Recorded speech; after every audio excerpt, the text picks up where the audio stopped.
కొంతమంది ఏదైతే నా మీద ఎలిగేషన్స్ వేయడం కానీ లేకుంటే ఏదైతే చెప్పడం కానీ మీరు చేస్తూ ఉన్నారో దాని గురించి ఈరోజు నేను మీకు చెప్పాలి, కనీసం నా వైపు నుంచి కూడా మీరు వినాలి అనే ఒక బాధతో నేను ఈరోజు వచ్చి చెప్తా ఉన్నాను. సో దయచేసి మీరు అందరూ కూడా వింటారు, విని నాకు కూడా మీ ద్వారా న్యాయం జరుగుతుందనేసి నేను ఈరోజు ముందుకు వచ్చి మాట్లాడుతూ ఉన్నాను. ఫస్ట్ నేను కూడా చెప్పేది వినండి, తర్వాత మీ ఇష్టం.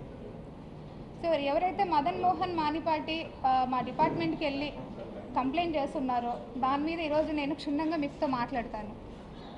మా మ్యారేజ్ 2013లో అయింది. నవంబర్ 2013లో పెళ్ళి అయింది మా ఇద్దరికి.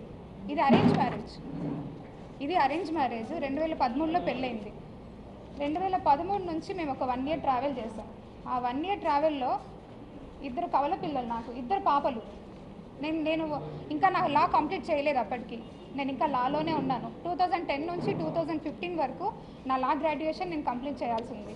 సో లాలోనే నాకు పెళ్ళి అయింది. సో 2014లో నేను కన్సీవ్ అయ్యాను. 2015లో నాకు పిల్లలు పుట్టారు. ఏప్రిల్ 2015 నా పిల్లలు పుట్టారు.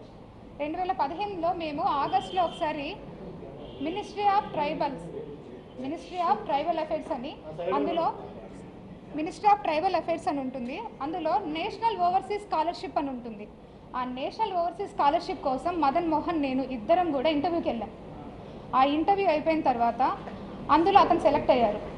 ఆ తర్వాత నేను సెలెక్ట్ అవ్వలేదు. ఇండియన్ ఓవర్సీస్ స్కాలర్షిప్ ఎందుకంటే పూర్ పర్సన్స్కి మాత్రమే, ఎస్సీ ఎస్టీ ఎవరైతే ఉంటారో వాళ్ళకి మన స్టేట్ నుంచి, మన గవర్నమెంట్ నుంచి వేరే గవర్నమెంట్కి వెళ్ళడానికి, వేరే గవర్నమెంట్ మీన్స్ వేరే కంట్రీకి వెళ్ళడానికి ఇచ్చే ఇండియన్ గవర్నమెంట్ వాళ్ళ మీద కొన్ని కోట్లు ఖర్చు పెట్టి చదువుకోవడానికి బయటకు పంపిస్తుంది. ఇది 2013లో కూడా ఆయన వెళ్ళున్నాడు. దానికి ఉన్న మెయిన్ కండిషన్ ఏంటంటే బిలో పావర్టీ ఉండాలి. ఎస్సీ ఎస్టీ వాళ్ళు బిలో పావర్టీ ఉండాలి. అప్పటికే Madan Mohan Manipati central government employee అయినా కూడా ఇంటర్వ్యూకి వెళ్ళాడు నా కోసము. అప్పటికి నేను ఇంకా లా అప్పుడప్పుడే కంప్లీట్ అయినా ఫైనల్ ఇయర్ స్టూడెంట్స్ కూడా అందుకే నేను అప్లై చేస్తున్నా. నేను పోయినాను, నేను సెలెక్ట్ కాలే, ఆయన సెలెక్ట్ అయినాడు. అప్పటికే Madan Mohan Manipati already central government employee, assistant director. So that అది సెలెక్ట్ అయిన తర్వాత ఆ రోజు నుంచి within 2 years of span of టైంలోనే మనం యూఎస్కి ఫ్లై అవ్వాలి, ఎవరైతే కనుక ఎగ్జామినేషన్ పాస్ అయి ఉంటారో. ఆ ప్రాసెస్లో నన్ను పెట్టిన మెంటల్ టార్చరు ఇంకెవ్వరు ఏ అమ్మాయి పడి ఉండదు. నేను చెప్తా ఉన్నా, భార్యగా నేను కాపురం చేశాను కాబట్టి నేను చెప్తా ఉన్నా, మీరెవ్వరు కూడా తెలియదు కాబట్టి మీరు కనీసం వినండి నా వైపు నుంచి. 2016లో ఈ ఎంటైర్ పాన్ ఆఫ్ ద ఎపిసోడ్లో 2016లో నాకు ఖచ్చితంగా ఆయన విడాకులు పత్రం రాశాడు. నేను కూడా రాసిచ్చాను ఆయనకి. ఆ పత్రం మీరు అడగండి, ఇస్తారు ఆయన మీకు. 2016లో మేము ట్రైబ్స్, నేను ఎస్టీ ఎరుకల, ఆయన కూడా ఎస్టీ ఎరుకల, మా ప్రకారంగా మేము రాసుకున్నాం. మా అమ్మ మా నాయన, ఆయనకంటే ఎవ్వరూ లేరు. వాళ్ళమ్మ ఉన్నారు కానీ ఆవిడ కొంచెం మెంటల్లీ సరిగా ఉండరు ఆవిడ. సో ఆయనకంటే ఎవ్వరూ లేరు. వాళ్ళ చుట్టాలు ఉన్నారేమో ఆయన అడగండి. నా ఇంటికి ఏ రోజు ఎన్నడూ రాలే, కానీ నా పెళ్ళి మాత్రం పెద్దలకి అందరూ వచ్చి చేస్తున్నారు, తల ఒక చేయొచ్చి చేస్తున్నారు. తర్వాత ఎవరు పట్టించుకోలే. నేను ఎంతోమంది దగ్గర పోయి చాలా మొర పెట్టుకుని ఎవరు పట్టించుకోలే, అయిపోయింది. 2016లో విడాకులు ఇచ్చేసినాడు, అయిపోయింది. తర్వాత ఆయన ఎవరో దూరం చుట్టం ఏం కాదు, దగ్గర చుట్టం అవ్వడం వల్ల పిల్లల కోసం మా అమ్మ ఖచ్చితంగా వచ్చేవాడు, పిల్లల్ని చూసుకునేవాడు. నేను అశోక్ నగర్లో ఒక చిన్న రూమ్లో జేసీజే కోచింగ్కి జాయిన్ అయ్యాను. జేసీజే కోచింగ్ దిగ్విజయ్లో జాయిన్ అయ్యాను. నేను చదువుకుంటా ఉన్నా, జూనియర్ సివిల్స్ ఎగ్జామినేషన్కి నేను చదువుకుంటా ఉన్నా. నా తిండి నేను తింటా ఉన్నా, నా ప్రాక్టీస్ నేను చేసుకుంటా ఉన్నాను. నేను ప్రాక్టీస్ చేసిన నా సీనియర్స్ కూడా, నేను వాళ్ళ పేర్లు చెప్పాల్సిన ఇప్పుడు బాగోదు, బట్ నేను 2 కోర్టులలో ప్రాక్టీస్ చేసేదాన్ని. ఒక రైల్వే కోర్టులో ప్రాక్టీస్ చేసేదాన్ని, సికింద్రాబాద్ కోర్టులో కూడా ప్రాక్టీస్ చేసేదాన్ని. ఇద్దరు సీనియర్స్ దగ్గర నేను ప్రాక్టీస్ చేసుకుంటూ నేను చదువుకుంటూ నా బ్రతుకు నేను బ్రతికిన. 2018 నోటిఫికేషన్లో ఏపీపీఎస్సీ గ్రూప్ 1 బ్యాక్లాగ్ వేకెన్సీ, ఆ బ్యాక్లాగ్ వేకెన్సీలో నేను ఎగ్జామ్ రాశాను. అప్పుడు నేను జేసీజీ ఎగ్జామ్ రాశాను, at the same time APPSC exam కూడా రాశాను. 2 ఎగ్జామ్స్లో జేసీజీ 0.34 మార్క్తో ఇంటర్వ్యూ పోయింది. ఏపీపీఎస్సీ వాళ్ళు బ్యాక్లాగ్ వేకెన్సీ కాబట్టి ఇంటర్వ్యూకి పిలిచారు. నాకు దేవుడి దయ వల్ల ఉద్యోగం వచ్చింది. 2019లో మదన్ మోహన్ మానిపాటి ఇండియా నుంచి యూఎస్కి ఫ్లై అయిపోయాడు. 2020లో నాకు ఉద్యోగం వచ్చింది. 2020 ఉద్యోగం వచ్చిన 2 నెలలు 3 నెలలు ఆ ట్రైనింగ్ పీరియడ్లో ఆయన యూఎస్లో ఉండగానే కోవిడ్ వచ్చింది. సో దట్ కోవిడ్ వల్ల మళ్ళీ రిటర్న్ వచ్చారు ఆయన. రిటర్న్ వచ్చిన తర్వాత మాకు కూడా కోవిడ్ వల్ల ట్రైనింగ్ మధ్యలో ఆపేసి ఇంటికి పంపినారు ఒక 1 month. తర్వాత మేలో నా first posting Visakhapatnam, very complicated area. ఆ విషయం మీ అందరికీ తెలుసు. అయినా కూడా ఫ్రెషర్ని తీసుకుపోయి ఆడేసినారు. అప్పుడున్న గవర్నమెంట్ కానీ ఏదన్నా కానీ ఆ గవర్నమెంట్లో మేము వచ్చున్నాము.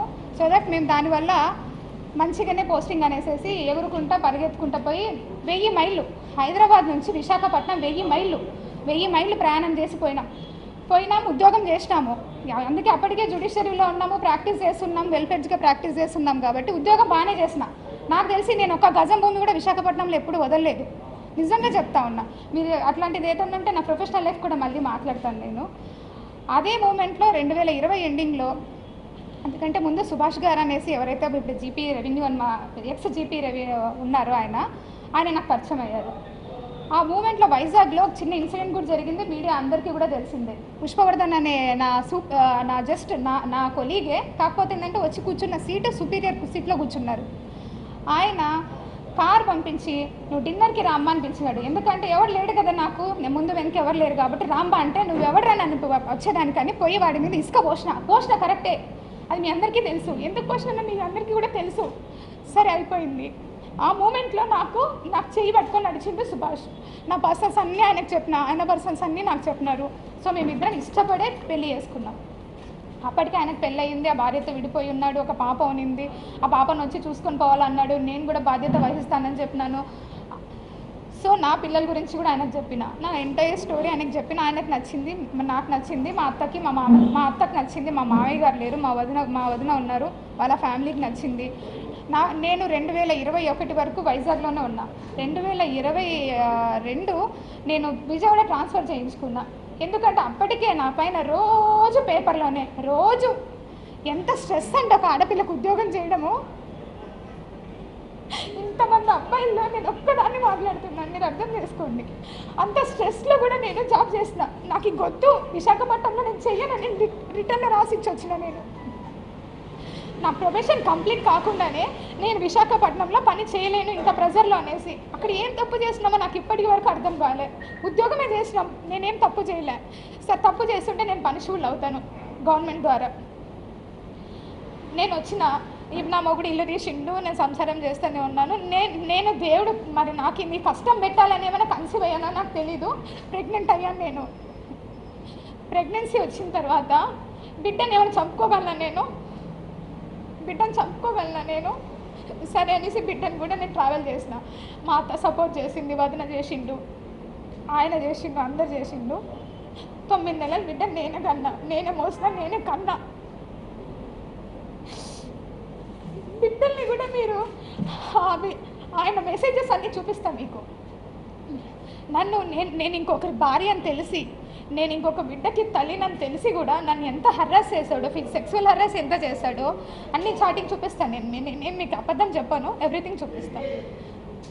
ఈ 2000 అయిపోయింది. యూఎస్ నుంచి రిటర్న్ వచ్చాడు మదన్ మోహన్ మానిపాటి. రిటర్న్ వచ్చిన తర్వాత కూడా నేను చెప్పిన, బిడ్డ ఇది అనేసి వచ్చిన వెంటనే విశాఖపట్నం వచ్చాడు తన బిడ్డల్ని చూసుకునేదానికి. ఇదే అండి అనేసి బిడ్డను తీసుకొని చూపించినాను కూడా నేను అతనికి. చూపించిన తర్వాత అతను చాలా మెంటల్గా స్ట్రాంగ్గా ఫిక్స్ అయిపోయాడు. అంత జరిగింది. తర్వాత నేను ఎందుకు అడిగినానంటే, సుభాష్ అప్పటికే సుభాష్కి తెలుసో తెలియదని నాకు తెలీదు. ట్రైబల్లో ఎప్పుడు కూడా మేము రాసుకున్నాం విడాకుల ఒప్పందం. నేను ఆయనకు రాసిచ్చిన, ఆయనకు నాకు రాసిచ్చిండు. నేను అది కూడా చెప్పిన ఆయనకి. లేదు లీగల్గా కూడా తీసుకో అన్నారు. సరే అనేసి నేను మదన్ మోహన్ మానిపాటిని అడిగిన. సరే అనేసి ఇద్దరం కలిసే డాక్యుమెంట్ చూపిస్తా, ఇద్దరం కలిసే మేము విశాఖపట్నం కోర్టుకి అప్రోచ్ అయినాం. విశాఖపట్నంలో ఫైల్ చేసినాము, ఏప్రిల్ మంత్లో ఫైల్ చేసినాము. ఆ ఫైల్ చేసిన దానికి గాను ఇద్దరి మధ్యన ఒక అండర్స్టాండింగ్ మీద కొన్ని ఎంఓయూలు కూడా రాసుకున్నాము. పిల్లల విషయము, తర్వాత ఇల్లు విషయం, ప్రాపర్టీల విషయము, బంగారం విషయము, కార్ విషయము, ఎవ్రీథింగ్ రాసుకున్నాము. సరే ఇంత జరిగింది, ఇంత బాగానే ఉంది. మదన్ మోహన్ మానిపాటికి సడన్గా మరి ఏమైందో తెలియదు. అంతకంటే ముందు నుంచే అదే మనసులో ఉన్న అనుమానము, మీ పేపర్లో ఏదైతే పెట్టాడో ఈ అనుమానం అంతటి కారణము డబ్బు. ఆ డబ్బు నన్ను 30 కోట్లు నేను సంపాదించి ఇచ్చేంత అర్హత కానీ, లేకుంటే ఉద్యోగం కానీ నా దగ్గర లేదు. నా ఉద్యోగము 58,000 ఈరోజు జీతం నాది. 35,000 కార్ అలవెన్స్ ఇస్తారు ఒక అసిస్టెంట్ కమిషనర్కి. మీకు జీతం కూడా చెప్పాలి. నేను డిపార్ట్మెంట్కి వచ్చినప్పుడు నేను బెగ్గర్ని కాదు, ఐఎమ్ నాట్ ఏ బెగ్గర్. నా దగ్గర నేను మరి బట్టలు కూడా లేకుండా రాలేదు డిపార్ట్మెంట్కి. నేను అప్పటికి ఫుల్ ప్లెడ్జ్గా ప్రాక్టీస్ చేసిన. నెలకి నాకు కనీసం 70,000 జీతం వచ్చి ఉండేది నాకు. నేను చాలా కష్టపడి ఇద్దరు సీనియర్ల దగ్గర వర్క్ చేయడం అంటే అంత ఈజీ కాదు. మీరు ప్రాక్టీస్ చేస్తే మీ ఎవరైనా చేస్తుంటే మీకు అర్థమవుతుంది. నెలకి 70,000 ఈజీ. ఎంత తిన్నా, ఎంత పడేసుకున్నా 20,000 కంటే ఎక్కువ ఖర్చు అవ్వదు. 50,000 ఏం చేసుకుంటాను ఆడపిల్లని? ఎప్పుడో దాచుకునేదాన్ని, బంగారం కొనుక్కునేదాన్ని, బట్టలు కొనుక్కునేదాన్ని. ఎందుకంటే అప్పటికే మదన్ మోహన్ మానిపాటి ఆయన ఆల్రెడీ సంపాదిస్తూ ఉన్నాడు. నేను ఎవరికి పెట్టుకునే పని లేదు. ఎంతసేపు వచ్చింది సంపాదించిందంటే నేను ఎవ్రీ ఇయర్ ప్రాపర్టీ స్టేట్మెంట్స్ ఇచ్చాను, చూసుకోండి నా పేరు మీద ఏమేమి ఉంటాయి, ఏమేమి కదా. మీరు ఇప్పుడు మీరు ఆధార్ కార్డ్ కొట్టినా పాన్ కార్డ్ కొట్టినా వస్తుంది. బట్ ఒక్క విషయం ఏంటంటే I'm not a beggar. Especially ఏంటంటే ఇంత ఇష్యూ జరగడానికి కారణం ఐఎమ్ వన్ ట్రైబ్. నేను ఒక ఎస్టీ అమ్మాయిని కాబట్టి ఇంతమంది నన్ను టార్గెట్ చేశారు. ఇంతమంది అంటే అందరినీ నేను అనలేనండి. నన్ను ఎవరైతే ఇంతగా ఎలా మాట్లాడుతున్నారు అనేది నాకు ఈరోజు కనీసం మీరు ఒక్కొక్కరు చెప్పాలి. మీరు అదే వేరే కులం వాళ్ళని అనగలరా? ఒక ట్రైబ్ అమ్మాయి నేను ఉద్యోగం చేయకూడదా? నేను మంచి బట్టలు వేసుకోకూడదా? నేను నగలు వేసుకోకూడదా? నేను సంపాదించకూడదా? నేను కష్టపడి అడ్వకేట్ ప్రాక్టీస్ చేశానండి. నేను ఎవరి దగ్గర ఒక సొమ్ము లాక్కోలే. నాకు చేతనైతే ఒక 10 మందికి ఉద్యోగం కోసం నా దగ్గర తెలిసిన వాళ్ళని ఎంతోమందిని అడిగాను నేను. ఇంకా సాయి రెడ్డి సార్ గురించి వస్తే మీకు చెప్పాల్సిన వెరీ ఇంపార్టెంట్. ఆయన ఒక respected person. Vijayasai Reddy sir నేను ఫస్ట్ టైం విశాఖపట్నంలోనే చూసిన ఆయన్ని. నాకు చిన్నప్పటి నుంచి ఒక సర్పంచ్ కూడా తెలియదు. మా రాయలసీమలో నేను నంద్యాల, మా రాయలసీమలో ఆడపిల్లలు దేనికి బయటకు పోయి ఊర్లు తిరిగేది, లేకుంటే ఎంఆర్ఓ ఆఫీస్లకు తిరిగేది నాకు తెలీదు. నేను ఎన్నడూ ఒక సర్పంచ్ని కూడా చూడలేదు నేను పుట్టి పెరిగినప్పటి నుంచి. ఒక్కసారిగా ఒక ఎంపీ గారు నాకు పరిచయం అయ్యేసరికి అబ్బా ఇలా ఉంటుంది. ఒక ఉద్యోగము అంటే చాలా చామింగ్గా చేశానండి, చాలా ఛాలెంజింగ్గా చేశాను. నేను ఫస్ట్ పోస్టింగ్ కదా ఎగిరి చేసినాను మేము. సో నేను సార్తో ప్రేమ సమాజం అనే ఒక ఇన్స్టిట్యూషన్ ఉంది, అది ఎన్విరాన్మెంట్ డిపార్ట్మెంట్లో పబ్లికేషన్ అయి ఉంది. సెక్షన్ 6C అంటే ఒక అసిస్టెంట్ కమిషనర్ కంట్రోల్లో ఉన్న ఇన్స్టిట్యూషన్ అది. ఆ సమాజంకి 30 ఎకరాల ల్యాండ్ ఉంది. ఆ ల్యాండ్ అంతా కూడా బీచ్ రోడ్లో ఉంటుంది. అందులో సాయి ప్రియ రిసార్ట్స్ అని ఉంది. ఆ రిసార్ట్స్ వాళ్ళు 30 ఎకరాల భూమిని వాళ్ళొక్కరే ఎంజాయ్ చేస్తూ చాలా తక్కువ అమౌంట్ నాకు గుర్తులేదు, అప్ టు 5 lakhs లోపే ఉంది. చాలా తక్కువ అమౌంట్ని వాళ్ళు పే చేస్తూ ఉన్నారు. అది నా దృష్టికి వచ్చింది సార్ ద్వారా. సరే అనేసి నేను ఇన్స్పెక్షన్కి వెళ్ళాను. అప్పటికే నాకంటే ముందు ఒక 10 మంది ఆఫీసర్స్ చూసింటారు అలాంటి, కానీ ఎవ్వరు ఎవిక్షన్ చేయించలేదు. నేను పోయినాను, సాయి ప్రియ సార్ వాళ్ళతో మాట్లాడాము. సార్ అన్నారు మేము ఇది వాడుకుంటున్నాం, మిగిలిందంతా కూడా ఖాళీగా ఉందన్నారు. Then I said that sir మీరు అలా ఉన్నప్పుడు మరి మా భూమి మాకు ఇచ్చేయండి, మాకు అప్పచెప్పండి. ఆ ప్రేమ సమాజం వాళ్ళు వేరే వాళ్ళకి అయినా లీజ్కి ఇచ్చుకుంటారు, వాళ్ళు ₹1 బెనిఫిట్ పొందుతారు అన్నారు. మరి మా 2.5 ఎకరాల్లో వాళ్ళు ఆల్రెడీ అప్పటికే 1/4 బిల్డింగ్ వాళ్ళ కళ్యాణ మండపం కట్టుకున్నారు, 3/4 బిల్డింగ్ మన ఎండోమెంట్ డిపార్ట్మెంట్ ల్యాండ్ వాడుతూ ఉన్నారు. సో దట్ ఆ 3/4 బిల్డింగ్కి కూడా నేను చాలా అమౌంట్ నన్నే అడిగారు, ఎంత లీజ్ అమౌంట్ అని. నేను రిజిస్ట్రేషన్ డిపార్ట్మెంట్కి అప్లై చేసి అప్పుడున్న మార్కెట్ వాల్యూ ఎంత ఉందో 22.5 లక్ష అమౌంట్, 5 లక్షల లోపల అమౌంట్ కంటే 22.5 లక్ష అమౌంట్ని ఒక్కసారిగా వాళ్ళకి లీజ్కి పెంచేసి అప్పుడున్న కమిషనర్ గారు అర్జున్ రావు గారు ఇచ్చారు. ఇక్కడ నేను ఎవరి ల్యాండ్ తీసుకొని వచ్చాను? ఎండోమెంట్ భూమిగా తెచ్చాను. ఎవరికి ఇచ్చాను? ప్రేమ సమాజంకేగా తెచ్చాను. ఇది నాకు సార్తో ఉన్న పరిచయం. దాని తర్వాత ప్రతి డిస్టిక్లో కూడా ట్రస్ట్ బోర్డ్స్ ఉంటాయి. ఎండోమెంట్లో ఏమేమి జరుగుతుందో మీకు కూడా తెలియాలి కాబట్టి చెప్తున్నాను. ట్రస్ట్ బోర్డ్స్ కూడా ప్రతి ఒక్క జ్యూరిస్డిక్షన్లో ఎమ్మెల్యే కానీ సర్పంచ్లు కానీ లేకుంటే అక్కడ ఉన్న హానరబుల్ రెస్పెక్టెడ్ పీపుల్స్ ఎవరైనా సరే చెప్తే వాళ్ళు ఒక లిస్ట్ ఇస్తారు. ఆ లిస్ట్లో కమిషనర్ అల్టిమేట్ అథారిటీ ఉంటుంది. ఆ అల్టిమేట్ అథారిటీ కోసం సార్ వాళ్ళు కూడా మాకమ్మ ఇవన్నీ కూడా ట్రస్ట్ బోర్డులు ఎన్ని ఉన్నాయో అడిగాను. ఆ విధంగా డిపార్ట్మెంటల్ ఇష్యూసే మాట్లాడినాం సార్తో. నేను ఎక్కడ కూడా నా పర్సనల్ ఇష్యూ ఒక్కటి కూడా చేయించుకోలేదు. ఎవరైనా ఉంటే కూడా అలాంటివి ఉన్నా మీరు నాకు అడగండి, నేను చెప్తాను. ఈ విధంగా పరిచయమైన వ్యక్తి, ఆయన వయసు ఏంది? నా వయసు ఇప్పుడు 35 ఏళ్ళు, ఆయన వయసు 68 ఏళ్ళు. ఎట్లా ఇది? ఎట్లా మాట్లాడతారు మీరు? అంటే ఏ ఆఫీసరు ఏ ఎమ్మెల్యేతో మాట్లాడద్దా? ఏ మినిస్టర్తో మాట్లాడద్దా? ఏ ఆఫీసర్లు మాట్లాడద్దా?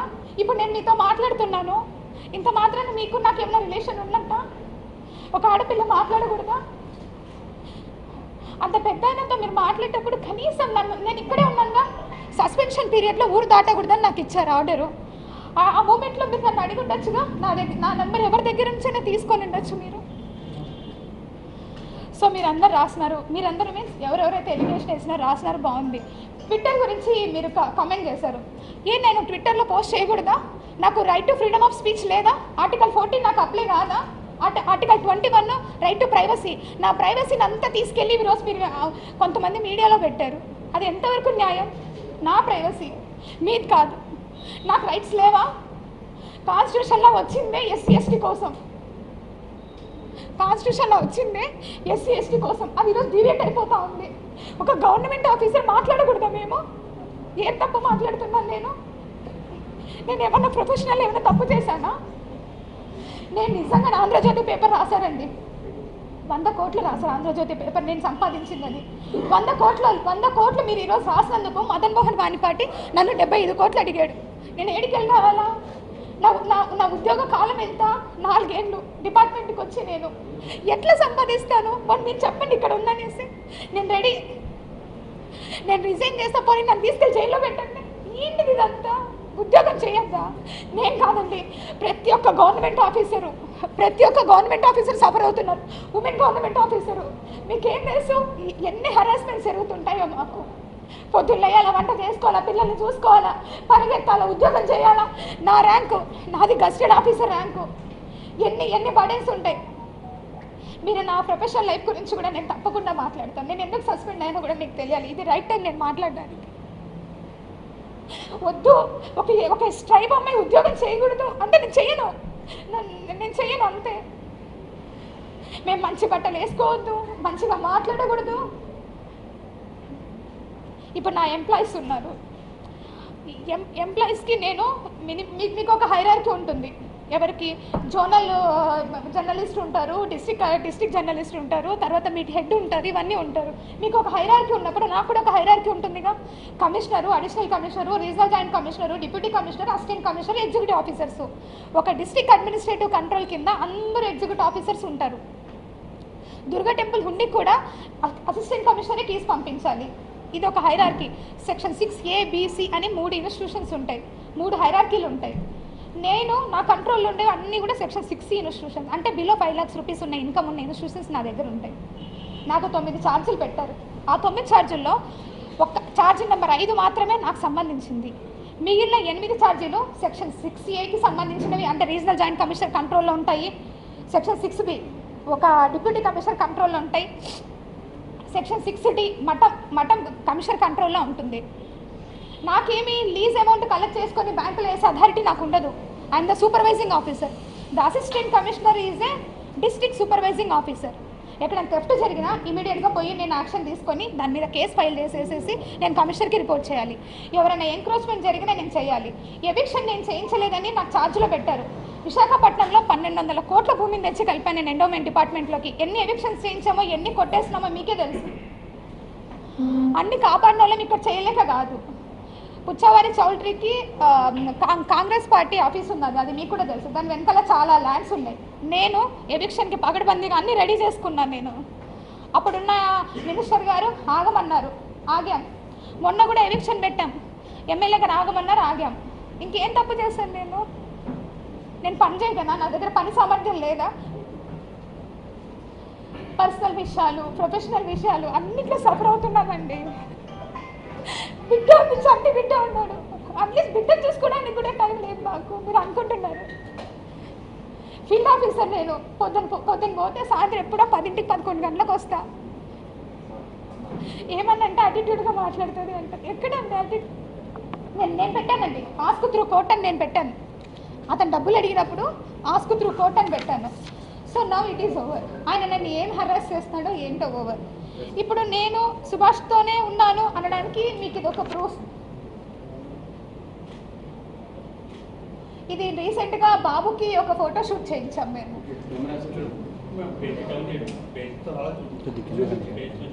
డౌన్ చేయండి.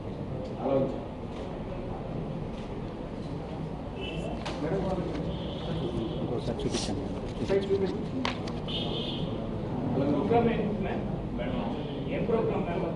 ఇది బేబీ ఫోటోషూట్ చేయిస్తాం కదా అది. అండ్ ఇంకా బర్త్డే పార్టీ అండ్ మా అత్తమ్మ వాళ్ళు అందరం కలిసి బేబీకి నేమ్ సెరమనీ, తర్వాత ఫుడ్ ఫీడింగ్ అన్నీ చేసినాము. అది ఓకే, అది నేను చూపిస్తాను. మేమిద్దరము కోర్టులో ఫైల్ చేస్తున్నాం కదా, ఇదిగోండి మ్యూచువల్ డైవర్స్ ఫైల్ చేసిన కాపీ. మా అడ్వకేట్ గారు సతీష్ కుమార్ గారు విశాఖపట్నంలో ఉంటారు. ఆయన మీరు కావాలంటే మీరు ఆయనతో కూడా మాట్లాడవచ్చు, whether we file or not.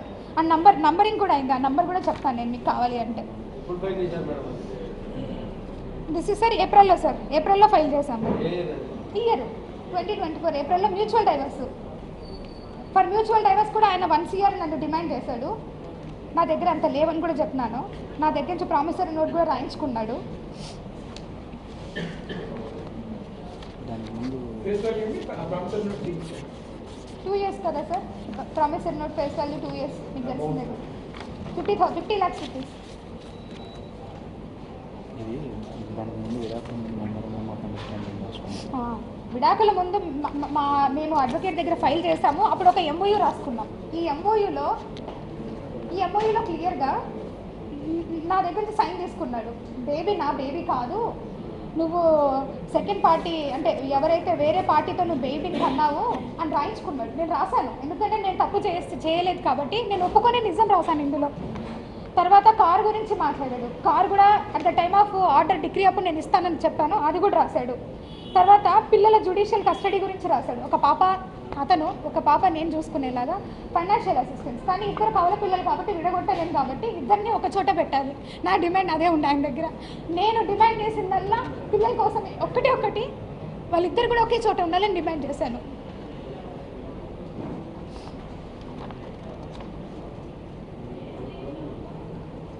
ఇక్కడ రాశారు, there for the total listed above points has to be fulfilled by the said 2 parties.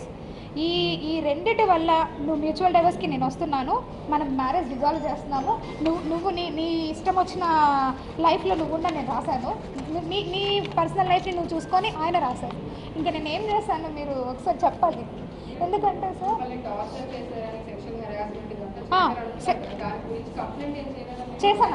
చేశాను నేను మదన్ మోహన్ పైన. ఇది కాదు సార్, ఇక్కడ ఉన్నాయి. ఇందులో నేను ఇంకొకరు భార్య అని తెలిసిన తర్వాత, ఇంకొక బిడ్డకి తల్లి అని తెలిసిన తర్వాత కూడా అతను విజయవాడకు వచ్చినప్పుడు నన్ను హోటల్కి రా నాతో సెక్స్ పార్టిసిపేట్ చేయి, అది కూడా ఉంది. నేను నా డిపార్ట్మెంట్కి వెళ్ళొచ్చిన తర్వాత వెళ్ళాను, పోలీస్ స్టేషన్కి వెళ్ళాను. నన్ను మెంటల్గా హరాస్ చేస్తున్నారు అని చెప్పాను. ఇంత మొత్తంలో ఇదంతా స్టోరీ నేను కోర్టు ద్వారా వెళ్ళుండొచ్చు.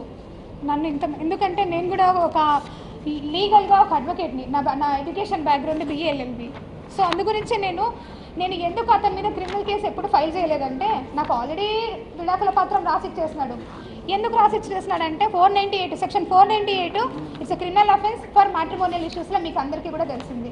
అది కనుక ఒకసారి ఫైల్ అయిపోతే ఎట్టి పరిస్థితుల్లో పాస్పోర్ట్ రాదు, ఎట్టి పరిస్థితుల్లో వీసా కూడా రాదు.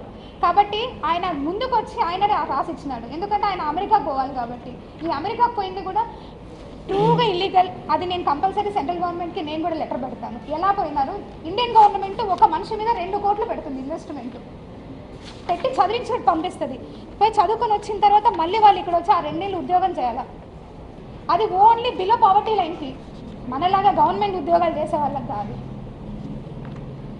నన్ను ఇంత హరాస్మెంట్ చేస్తున్నాడు, మెంటల్ హరాస్మెంట్, ఫిజికల్ హరాస్మెంట్ అడుగుతా ఉన్నాను. నన్ను కొట్టి నా ఒళ్ళు బొద్దు పడిపోయింది అతను చేసిన హాస్టల్కి. నేను ఇంకా లా చదువుతాను అప్పటికే. కడుపుతున్నప్పుడు కూడా కొట్టాడు. ఇంకేంటి నేను అతనితో ఎందుకు ఉండాలి? కడుపుతున్నప్పుడే చెప్పినా నేను మా వాళ్ళందరికీ, నేను ఉండనంటే ఉండను, మీకోసము పిల్లలు ఉండే వరకు నా బాధ్యత కాబట్టి నేను ఉంటాను. ఎందుకంటే ఇంత పొట్ట కవల పిల్లలంటే నా స్ట్రెచ్ మార్క్స్ ఇక్కడి వరకు ఉంటాయి తెలుసా మీకు? అరే ఎట్లా మాట్లాడతారంటే అసలు ఎలా ఇది సాధ్యం? విజయసాయి రెడ్డి సార్ ఎంత పెద్ద మనిషి ఆయన. అరే ఆయన వయసుకి నా వయసు కన్నా తేడా లేదా కనీసం? మహాన్యూస్ అన్నిసార్లు ఆయన పేరు పెట్టి రాస్తూ ఉన్నారు. అసలు నేను ఇక్కడే ఉన్నా, లోకల్లోనే ఉన్నా. సస్పెన్షన్ ఆర్డర్లో క్లియర్గా మెన్షన్ చేసి ఉన్నారు ఎక్కడ పోకూడదని. నేను కమిషనర్కి మెసేజ్ పెట్టినా, సార్ బిడ్డల్ని చూసుకునేదానికి పోవాలి సార్ అనేసి నేను మెసేజ్ పెట్టిపోతా. అరగంట పర్మిషన్ అయినా సార్కి మెసేజ్ పెడతాను. నేను సస్పెన్షన్లో కూడా నేను సార్కి పర్మిషన్ అడిగిన మెసేజ్ పెట్టినా. అన్నిసార్లు అలా ఒక పెద్ద ఆయన గురించి రాస్తూ ఉన్నారు కదా మీరు. రాసేటప్పుడన్నా కనీసం వయసు గుర్తు రాలేదా మీకు? అరే నేను మాట్లాడితే తప్ప ఇంకెవరితో మాట్లాడాలి? మేము ఓన్లీ లేడీ ఆఫీసర్స్తోనే మాట్లాడాలి. ఒక రూల్ పెట్టండి. గవర్నమెంట్ ఆఫీసర్స్ అసలు మాట్లాడకూడదని కాన్స్టిట్యూషన్లోనే అమెండ్ చేయండి. పోనీ ఒక గవర్నమెంట్ ఆఫీసర్ మాట్లాడకూడదా? ఎంతసేపు మదన్ మోహన్ చెప్పాడు బాగుంది. ఎందుకంటే ముందు వెళ్ళాలి అన్నాడు. ఎక్స్ వై జెడ్ ఇంతమందితో అంటా ఉన్నాడే. నేను అలా ఎలా నేను మనిషినండి, ఉండండి. ఇష్టపూర్వకంగా నేను ఒక మనిషితో ట్రావెల్ చేసే హక్కు నాకుంది. నా ప్రైవసీ రైట్స్ అన్నీ మీరు తీసుకుపోయి ఈరోజు పరిచేసుకున్నారు ఇష్టం వచ్చినట్లుగా. నేను చావాలా? నేను నా చావుకి కారణం ఎవరైతే ఎలిగేషన్స్ వేశారో వాళ్ళే అవుతారు.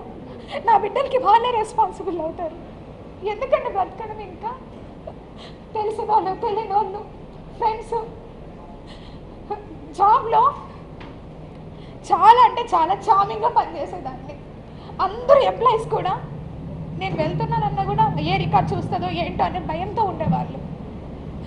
ఇప్పుడు ఇంకే ఆఫీసర్స్ ముందు వర్క్ చేయాలి, నేను ఉద్యోగం కూడా వదిలేసి వెళ్ళిపోవాలి.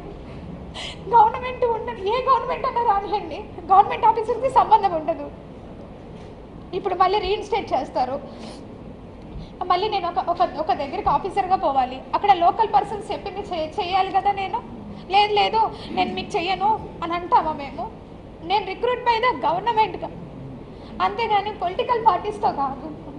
అరే నేను ఒక బ్యాక్లాగ్ వేకెన్సీ వచ్చాను, కష్టపడి అంతో ఇంతో నేను కూడా చదువుకునే ఉద్యోగానికి వచ్చాను. ఎంతసేపు ఆంధ్రజ్యోతి పేపర్లో రాసింది 5 రోజులు రాశాడండి వరుస పెట్టి. నన్ను అడగండి, నేను ఈరోజు వచ్చాను కదా, ఎన్ని కోట్లు సంపాదించాను అడగండి. ఇంతమంది మీడియా ఉన్నారు, ఇది న్యాయంగా అనిపిస్తుందా మీకు? ఒక ఆడదాన్ని ఇంతగానో వేధిస్తూ ఉన్నారు. అరే మీకు వరుస లేదు, ఏజ్ లేదు, ఎవరితో పడితే వాడితో వాడు మాట్లాడుతున్నా కూడా ఒక్కరు ఖండించలేదు అంటే మీరు? నేను అడుగుతాను, ఇంతమంది అబ్బాయిని ఇదే మీ ఇంట్లో ఆడబిడ్డకి ఎవరికో జరిగితే ఊరుకుంటారా?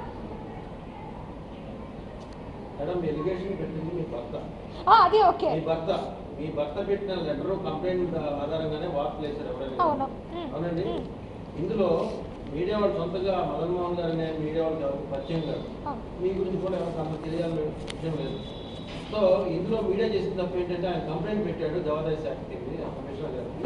ఆయన కంటెంట్ ని చెప్తే ఎలా తప్పుతుందండి? ఇప్పుడు మీరు చేశారంటే మంచివాళ్ళు పెద్ద అంటున్నారు మీరు, కరెక్టే, ఓకే చెప్పుకోవచ్చు, ఇష్టం. కానీ ఇందులో మీడియా తప్పు ఏంటండి? ఇందులో మీడియా ఏం వక్రీకరించింది? అందులో ఏమైనా విషయాలు వక్రీకరించింది ఏమన్నా విషయం చెప్పండి. నేను మాట్లాడతాను. నేను ఇక్కడ లోకల్లోనే ఉన్నాను. ఒక ఎలిగేషన్ వచ్చినప్పుడు మీకు మినిమంలో రైట్ ఉంటుంది. అరే ఒకసారి మాట్లాడదాము, ఒక గవర్నమెంట్ ఆఫీసర్ కదా, ఒక లేడీ కదా. Media, we have a judiciary sir. And Indian గవర్నమెంట్కి కానీ any government, any state, any కంట్రీకి ఒక జ్యుడిషియరీ సిస్టమ్ ఉంది. ఆ జ్యుడిషియరీ సిస్టంలో ట్రయల్ అనేది జరుగుతుంది.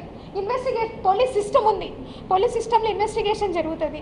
ఇక్కడ ఇన్వెస్టిగేషన్ అంతా నాకు ఈరోజు ఎవరైతే ఎలిగేషన్స్ చేశారో వాళ్ళ మీదే. ఎలిగేషన్లా చూపించలేదు. మీరు కామా చూపించడం వేరు, ఫుల్ స్టాప్ చూపించడం వేరు.